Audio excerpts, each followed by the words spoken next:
La nouvelle de l'augmentation du prix du riz en août dernier en Côte d'Ivoire, du fait justement de la tension sur le marché mondial, a plus que jamais actualisé la problématique de l'autosuffisance en riz de la Côte d'Ivoire et surtout ses chiffres officiels. Plus de 900 000 tonnes de riz achetées à l'extérieur en 2021.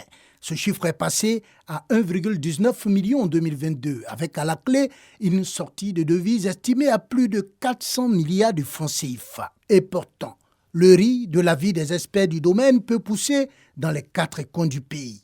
Depuis, sur toutes les lèvres brûle au moins une question. Comment le pays peut-il satisfaire son besoin intérieur en riz ? La recherche de quelques éléments de réponse à cette question nous envoyait à Yamoussoukro, capitale politique de la Côte d'Ivoire, sur les traces des réalisations de la composante riz du projet de pôle agro-industriel dans la région du Bélier et du district de Yamoussoukro dénommé Deux Pays Bélier. Au quartier Nana, à la porte d'entrée de la ville, des engins de riziculture usagés dans sa cour et cette horloge avec du riz en toile de fond indique la place de cette denrée alimentaire dans la vie de Marcel. J'ai tout eu concernant le riz. Et c'est pour ça que je dis le riz, c'est ma vie. Après plus de 15 ans de dur labeur, Marcel nous montre aujourd'hui fièrement ses prix et trophées, en hommage à la riziculture. C'est le président de la République, M. Alassane Ouattara, qui m'a remis de ses propres mains à la présidence, à la salle des pas perdus. Plus ce joli trophée qu'il a remis à sa femme et elle m'a remis. Ce passionné de la culture du riz insiste pour nous montrer son champ. Cap vers le sud, dans le village de Subiakro, à quelques 15 km du centre-ville. Le village bénéficie de 144 hectares de bas-fonds aménagés dans le cadre du projet Deux Pays Bélier. Présentement, c'est en pleine végétation. Voilà, c'est-à-dire talage, vous voyez, tout est bien vert là. On a fait l'entretien des diguettes et autres. De Subiakro, nous mettons le cap sur le nord, à Gamalabo, un autre village de la commune de Yamoussoukro. Ici, un vaste bas-fond est aménagé pour encourager la culture du riz, dans le cadre du projet Deux Pays Bélier.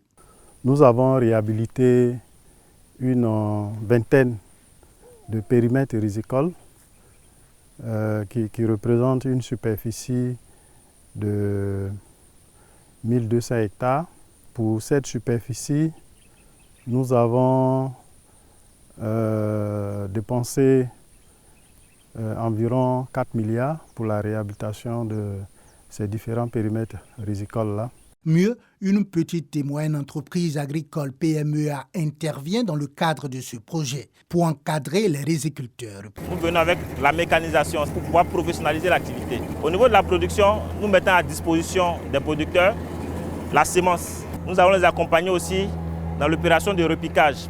Après le repiquage, nous avons nos techniciens qui sont là, l'appui conseil. Arsène, 48 ans, marié et père de 6 enfants, vit de la culture d'un lopin de terre sur cette plateforme. C'est le travail même que moi-même j'ai aimé, parce que depuis mon enfance, en tout cas, j'ai aimé, parce que c'est rentable. La PMEA transporte la récolte ici dans cette unité de transformation Borchamp. Juste à côté vient d'être installé un système de séchage ultra moderne, une véritable bouffée d'oxygène pour les producteurs de riz.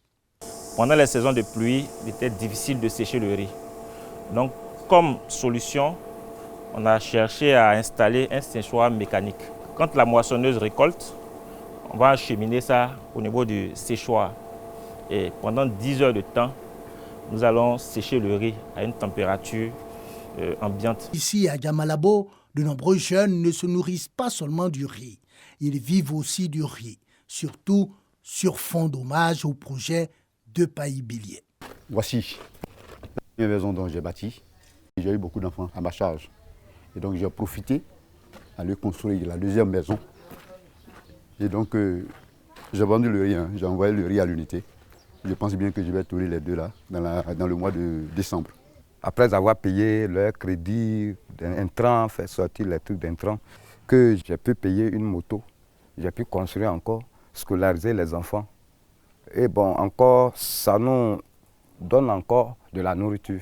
Au ministère de l'Agriculture, Les experts du domaine assurent que le gouvernement met les bouchées doubles pour assurer la sécurité alimentaire du pays. Nous sommes de l'ordre de 55 à 60% de couverture de notre besoin. Donc il nous reste presque la moitié qu'il va falloir combler.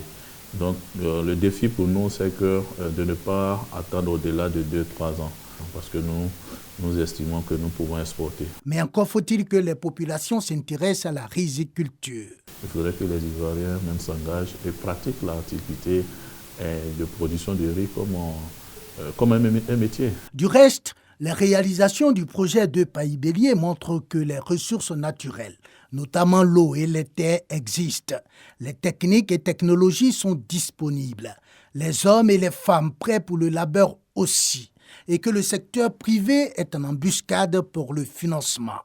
Reste maintenant, de l'avis de nombreux experts du domaine, une forte volonté politique pour que la Côte d'Ivoire soit non seulement autosuffisante en riz, mais aussi et surtout exportatrice de cette denrée alimentaire